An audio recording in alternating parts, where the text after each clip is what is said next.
अस्सलाम वालेकुम। Welcome to my YouTube channel अमलियात जफ़र एंड नजूम।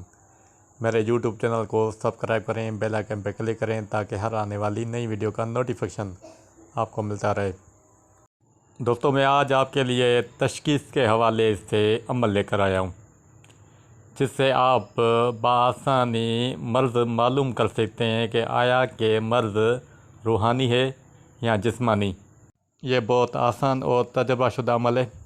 सबसे पहले हमें 2 अदद नक्श बनाने हैं।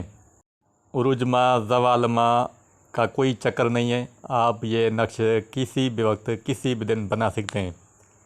बेहतर यह है कि आप बुध के दिन अतारद की साथ में बनाएं, यानी कि जब बुध के दिन सूरज तुलू हो तो पहली सात अतारद की होती है। यह सात 1 घंटे तक रहती है। आप उस वक्त अपने अमल की जगह पे जाएंगे जहाँ पर आप अमल करते हैं। वहाँ पर आप अकेले होने चाहिए, कोई दूसरा शख्स उस कमरे में मौजूद ना हो।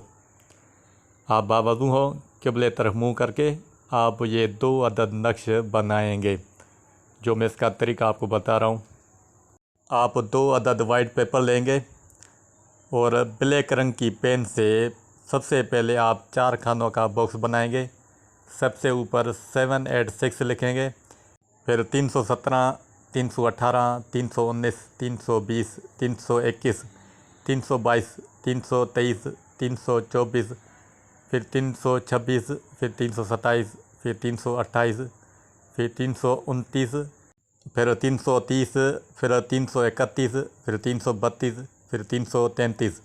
आप ये नक्श एक अदद बनाएंगे।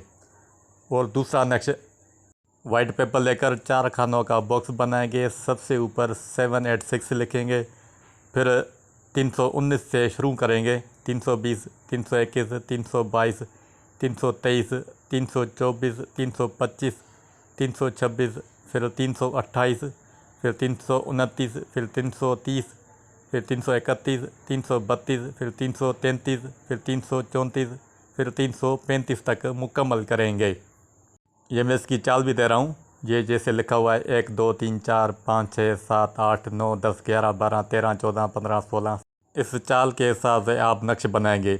जो अदद लिखे जाएंगे वो अरबिक अदद होंगे। ये मैंने समझाने के लिए आपको ये लिख के दिया है।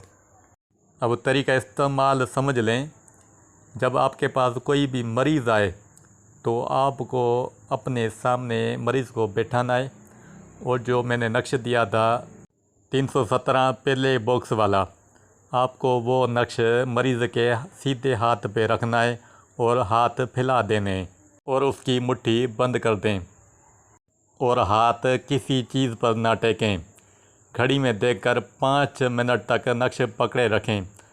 अगर मरीज़ का हाथ भारी हो जाए और उसको ये महसूस हो कि इसके हाथ में वज़न दे रखा है, तो समझ लें कि इसके ऊपर सिहर का असर है। अगर मरीज़ बहकने लगे और उसकी आंखें सुर्ख हो जाएं, उसका जिस्म कांपने लगे या उस पर हाज़री हो जाए, तो समझ लें कि इसके ऊपर आसेब है। अगर ऐसा ना हो तो ये जिस्मानी मर्ज़ समझा जाएगा। अगर मिसाल के तौर पे पहले वाला नक्श जो 317 वाला है वो मरीज़ को दे रहे हैं, लेकिन तशख़ीस से आप मुतमईन नहीं हैं, तो आप ये दूसरा नक्श 319 पहले बॉक्स वाला ये मरीज़ के हाथ में रखेंगे और सेम वही कायदा कानून होगा। जब ये मालूम हो जाए कि इसके ऊपर सहर है या आसेब है, तो आप बआसानी उसका इलाज कर सकते हैं। बहरहाल ये इस अमल की पूरी तरतीब थी। अगर कोई बात आपको समझ ना आए तो कमेंट्स बॉक्स में सवाल करें, मैं इसका जवाब दूँगा। जो भी इस अमल को करेगा 100% दुरुस्त पाएगा।